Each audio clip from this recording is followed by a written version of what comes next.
नमस्कार मित्रों, मैं डॉक्टर पारितोष त्रिवेदी आप सभी का हमारे इस YouTube चैनल में हार्दिक स्वागत करता हूं। लगभग 15,000 से ज़्यादा लोग हमारे साथ WhatsApp पर जुड़े हुए हैं और उनमें से कई लोगों ने हमें कोरोना वायरस से जुड़े सवाल पूछे हैं। आज के इस वीडियो में हम कोरोना वायरस से जुड़े आपके उन सवालों के जवाब देने जा रहे हैं। इसलिए आपसे निवेदन है कि इस वीडियो को शुरुआत से अंत तक जरूर देखें। वीडियो शुरू करने से पहले अगर अभी तक आपने हमारे YouTube चैनल को सब्सक्राइब नहीं किया है तो कृपया नीचे दिख रहे सब्सक्राइब बटन पर क्लिक कर हमारे चैनल को सब्सक्राइब जरूर करें। संजय कमलाकर जी ने मुंबई से सवाल पूछा है कि क्या सबको मास्क पहनना जरूरी है। भारत सरकार ने दिए हुए निर्देश के अनुसार सभी को मास्क का उपयोग जरूर करना चाहिए। एहतियात के तौर पर भीड़भाड़ वाली जगह पर या हॉस्पिटल में आपको मास्क जरूर पहनना चाहिए। आपको महंगे मास्क पहनने की ज़रूरत नहीं है। आप नॉर्मल 3 लेयर वाला मास्क या रुमाल भी चेहरे पर लगा सकते हैं। जो मास्क गीला या मॉइस्चर के कारण नम हो चुका है उसे दोबारा इस्तेमाल न करें। अगर आपने मास्क को अंदर से छुआ है तो उसे भी दोबारा उपयोग न करें। वन टाइम मास्क या डिस्पोजेबल मास्क को भी दोबारा इस्तेमाल न करें। शिव नारायण सोनी जी ने चूरू राजस्थान से सवाल पूछा है कि कोरोना वायरस कितने समय तक जिंदा रह सकता है। अब तक जो रिसर्च हुआ है उसमें पता चला है कि कोरोना वायरस पेपर पर 3 से 7 दिन, कॉपर पर 4 घंटे, स्टील पर 3 से 7 दिन, प्लास्टिक सतह पर 3 से 7 दिन, कांच या ग्लास पर 4 दिन, लकड़ी पर 2 दिन, कपड़ों पर 1 से 2 दिन, पेपर नोट पर 4 दिन, मास्क की बाहरी सतह पर 7 दिन और हवा में 3 घंटे तक जिंदा रह सकता है। यह जो रिसर्च हुआ था उसमें तापमान 21 डिग्री से 23 डिग्री सेल्सियस था। क्योंकि हमारे यहाँ तापमान ज़्यादा है इसलिए यह समय इससे कम हो सकता है। मृत्युंजय कुमार सिंह जी ने सवाल पूछा है कि रोग प्रतिकार शक्ति कैसे बढ़ाए। रोग प्रतिकार शक्ति बढ़ाने के लिए आपको अपने आहार में vitamin C, vitamin E, zinc, omega 3 fatty acids और बीटा कैरोटीनॉइड युक्त आहार अधिक लेना चाहिए। अपने रोजाना कम से कम आधा घंटे तक कोई न कोई व्यायाम जरूर करना चाहिए। अनुलोम विलोम और कपालभाति प्राणायाम जरूर करें जिससे आपके लंग्स यानी फेफड़े मजबूत होंगे और आप कोरोना से लड़ पाएंगे। फास्ट फूड, अधिक तला हुआ और बाहर का खाना नहीं खाना चाहिए। रोग प्रतिकार शक्ति बढ़ाने पर हमने एक डिटेल में आर्टिकल लिखा है जिसके लिंक वीडियो के नीचे डिस्क्रिप्शन में हम दे रहे हैं। वह लेख आप जरूर पढ़ें। आशा जी ने आसाम से सवाल पूछा है कि कोरोना वायरस के लक्षण क्या है।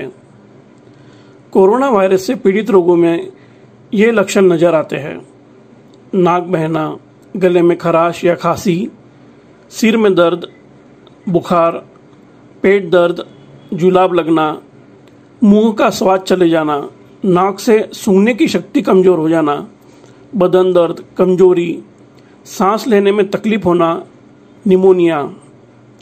लगभग 80% लोगों में इसके कोई लक्षण भी नजर नहीं आते हैं और रोगी व्यक्ति अपने आप ठीक हो जाते हैं, पर इनसे अन्य लोगों को बीमारी फैलने का खतरा रहता है।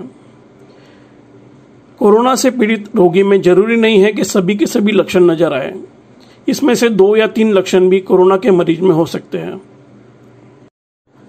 आशा जी ने आसाम से हमें यह भी सवाल पूछा है कि कोरोना से बचाव के लिए क्या करना चाहिए। कोरोना से बचाव करने के लिए खांसी या छींकते समय अपने चेहरा रुमाल या टिश्यू पेपर से ढककर रखें। उसके बाद टिश्यू पेपर को कूड़ेदान में फेंक दे अथवा नष्ट करें और अपने हाथों को साबुन या हैंड सैनिटाइजर से साफ करें। हमेशा खांसते समय या छींकते समय दूसरों से 6 फीट से ज्यादा की दूरी बनाए रखें। मास्क का उपयोग करें, विशेषकर भीड़भाड़ वाली जगह पर। मुंह, नाक या आंख को हाथ लगाने से पहले हाथ को साबुन से धोकर अच्छे से साफ करें या सैनिटाइजर से स्वच्छ करें। बेवजह भीड़भाड़ वाले इलाके और अस्पताल में जाने से बचें। लोगों से अनावश्यक हाथ मिलाना या संपर्क करना टालें। अगर आप मांसाहार करते हैं तो अच्छे से पका हुआ मांसाहार का ही सेवन करें। जानवरों से असुरक्षित संपर्क न करें। कोरोना वायरस के लक्षण दिखने पर अपने डॉक्टर से जांच कराएं। अपनी रोग प्रतिकार शक्ति बढ़ाने का प्रयास करें। घर में जो भी सामान बाहर से आता है उसे साफ जरूर करें। कृष्णा जी ने हमसे सवाल पूछा है कि कोरोना वायरस की वैक्सीन बनने में देर क्यों हो रही है। जब भी कोई नई बीमारी आती है तो पहले उसे अच्छे से समझने में समय लगता है। कोरोना वायरस यह एक नया वायरस है, इसलिए वैज्ञानिक पहले इसकी रचना समझते हैं और फिर उस मुताबिक उसकी वैक्सीन तैयार करने की कोशिश करते हैं। कोई भी वैक्सीन जब भी तैयार होता है तो पहले उसका परीक्षण जानवर पर होता है। अगर जानवर पर यह परीक्षण सफल रहा तो फिर इसका परीक्षण मानव पर होता है। मानव पर भी इसके 3 से 4 ट्रायल या परीक्षण होते हैं और अगर यह सफल रहा तो इसे FDA से अप्रूवल लेना होता है। इस सब प्रक्रिया में लगभग कम से कम 6 से 10 महीने का समय लगता है और इसलिए वैक्सीन बनने में देरी लगती है। प्रतीक जी ने इलाहाबाद से सवाल पूछा है कि फल, सब्जी, कपड़े या बाकी सामान को कैसे साफ करें। आपको यह समझकर चलना है कि घर में बाहर से आने वाला हर सामान कोरोना से संक्रमित है और उसे साफ कर ही आपको उसका उपयोग करना है। आप जो कपड़े पहनकर बाहर जाते हैं उन्हें तुरंत अच्छे से गर्म पानी में डिटर्जेंट डालकर उसमें भिगो दें और आधे घंटे बाद साफ पानी से धोकर सुखा दें। घर में जो फल, सब्जी या दूध का पैकेट आदि सामान आता है उसे साबुन या डिटर्जेंट के पानी में भिगोकर साफ करें। फल, सब्जी को गुनगुने पानी में नमक डालकर या विनेगर डालकर उसमें भिगोकर रखने से भी वायरस नष्ट हो सकता है। बाद में साफ पानी से धोकर इनका उपयोग करें।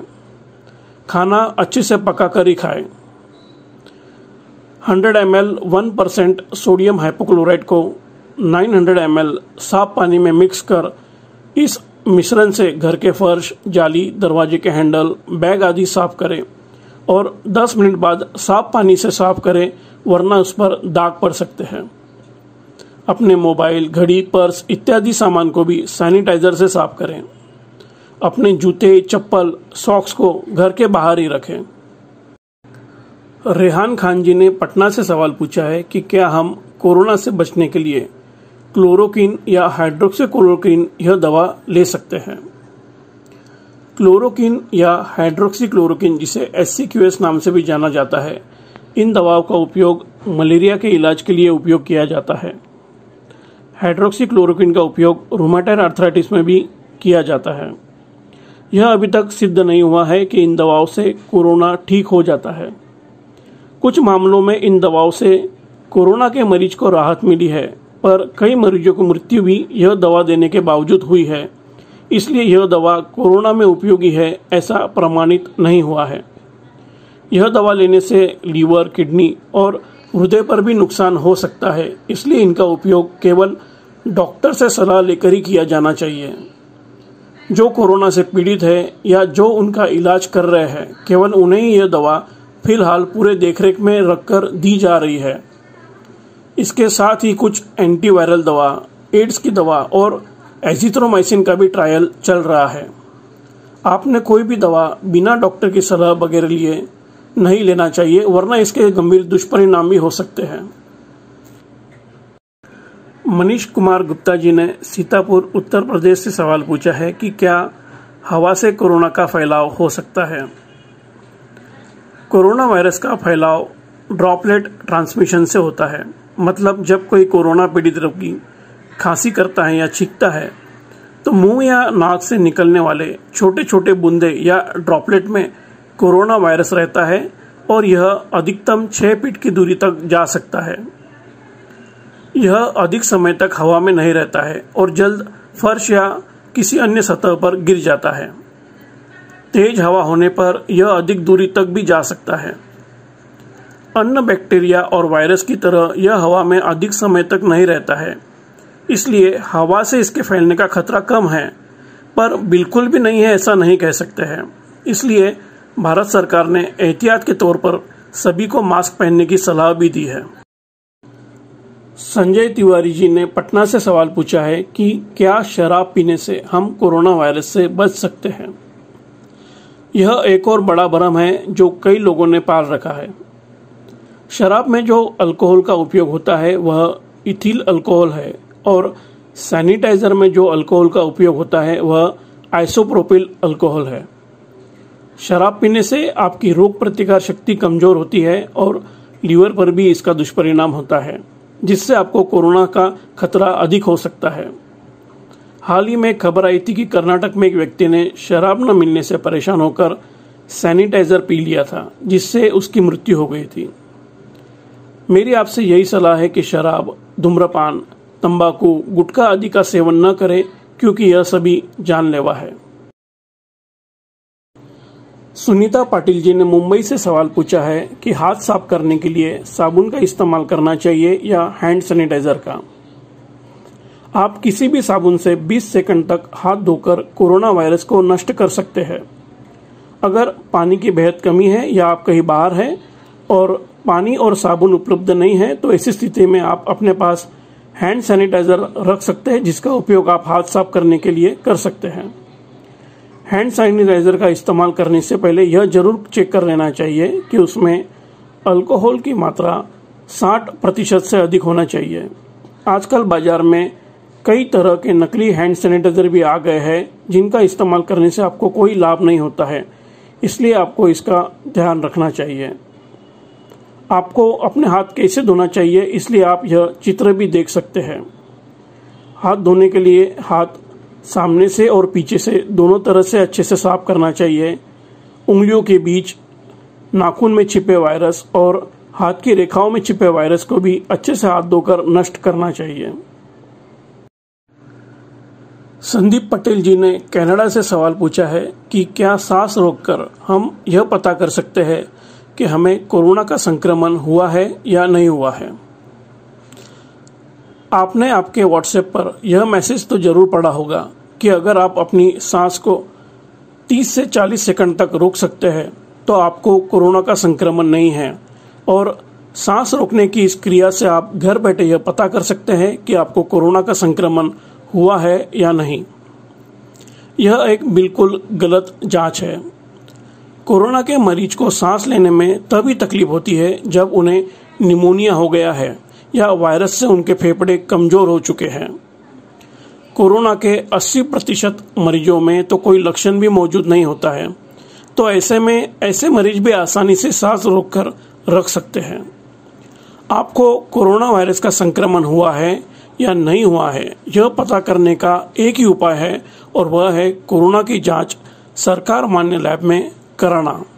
इसलिए ऐसी अफवाह पर भरोसा न करें और ऐसे मैसेज भी किसी अन्य को फॉरवर्ड न करें। कृष्णा यादव जी ने बेंगलोर से सवाल पूछा है कि कोरोना से सिर्फ बुजुर्ग या बच्चों को खतरा है, इसलिए 10 साल से 60 साल तक के लोगों को डरने की जरूरत नहीं है। यह सच है कि कोरोना के कारण मृत्यु होने का मामला 10 साल से कम बच्चों में और 60 साल से अधिक बुजुर्गों में अधिक है, पर इसके साथ आपको यह भी ध्यान में रखना चाहिए कि भारत में ऐसे कई लोग हैं जिनकी आयु 10 साल से 60 साल के बीच है और जिनको डायबिटीज, ब्लड प्रेशर, कैंसर और अस्थमा जैसे रोग हैं, और ऐसे लोगों के लिए भी कोरोना जानलेवा हो सकता है। जवान लोगों में कोरोना होने पर भी रोग प्रतिकार शक्ति अच्छी होने से कोई लक्षण नजर नहीं आते हैं, और इस वजह से इनकी कई बार जांच भी नहीं हो पाती है। पर ऐसे छुपे मरीज अपने घर में और अपने संपर्क में आए हुए बच्चों और बुजुर्गों को कोरोना का संक्रमण फैला सकते हैं। इसलिए सभी आयु के वर्गों से सरकार द्वारा दिए हुए सभी निर्देशों का पालन कर कोरोना वायरस से बचने का हर संभव प्रयास जरूर करना चाहिए। आशीष पात्रा जी ने हमें सवाल पूछा है कि क्या आयुर्वेदिक काढ़ा और विटामिन सी लेने से कोरोना वायरस का संक्रमण नहीं होता है। आपको सोशल मीडिया पर ऐसे कई मैसेज आते होंगे जिसमें कुछ आयुर्वेदिक काढ़ा, गोमूत्र, होम्योपैथिक दवा या विटामिन लेने की सलाह दी जाती है और दावा किया जाता है कि यह लेने से आपको कोरोना वायरस का संक्रमण नहीं होगा।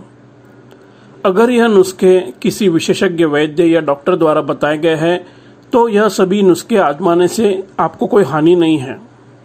इनके उपयोग से आपकी रोग प्रतिरोधक शक्ति या इम्यूनिटी बढ़ती है, जिससे कोरोना वायरस का संक्रमण होने पर उसका प्रभाव आप पर कम हो सकता है। इन नुस्खों का उपयोग करने के बाद आप बेपरवाह और इस गलतफहमी में न रहे कि अब आपको कोरोना वायरस का संक्रमण नहीं हो सकता है। आपको भी संक्रमण हो सकता है और आपकी तबीयत भी बिगड़ सकती है। इसलिए आपने कोरोना से बचने के लिए बताए हुए सभी निर्देशों का पालन भी करना चाहिए। इकबाल शेख जी ने राजस्थान से हमें सवाल पूछा है कि जब से कोरोना वायरस भारत में आया है तब से अस्पताल में मरीज गायब हो गए हैं। क्या पहले डॉक्टर लोगों को बेवकूफ़ बनाते थे? यह बात सच है कि जब से भारत में कोरोना वायरस का फैलाव हुआ है और लॉकडाउन लगा है तब से अस्पताल में मरीज की संख्या में गिरावट हुई है। पर इसका मतलब यह नहीं है कि पहले डॉक्टर आपको जानबूझकर बीमार बताते थे। जब से लॉकडाउन हुआ है तब से एक्सीडेंट की संख्या में कमी आई है। लोग बाहर का मिलावटी और अशुद्ध खाना नहीं खा रहे हैं। बीमार लोग बाकी लोगों के संपर्क में नहीं आ रहे हैं। लोग अपनी सेहत के प्रति जागरूक हो रहे हैं। रोग प्रतिकार शक्ति बढ़ाने के लिए विविध उपाय कर रहे हैं और ऐसे कई कारणों के कारण फिलहाल सामान्य रोगियों की संख्या में जरूर गिरावट आई है। डॉक्टर तो आज भी इस कोरोना काल में अपनी जान दांव पर लगाकर कोरोना के मरीजों की और अन्य सामान्य मरीजों के सेवा में लगे हुए हैं। इसलिए डॉक्टर के प्रति जनता कृपया ऐसी सोच न रखें। जरूर हर क्षेत्र में कुछ गलत लोग हो सकते हैं, पर ज्यादातर डॉक्टर हमेशा अपने रोगी की भलाई के लिए ही काम करते हैं। अगर आपके मन में कोई सवाल है जिसका जवाब इस वीडियो में आपको नहीं मिला है तो कृपया नीचे कमेंट बॉक्स में या हमारे व्हाट्सएप नंबर पर आप अपना सवाल भेज सकते हैं। अगर ये जानकारी आपको उपयोगी लगती है तो कृपया इस वीडियो को अपने मित्र परिवार के साथ शेयर जरूर करें। कोरोना वायरस कब तक रहेगा यह कहना मुश्किल है, इसलिए अपना और अपने परिवार का ख्याल रखें, सुरक्षित रहें। जब तक कोई जरूरी काम ना हो घर से बाहर ना निकलें। धन्यवाद।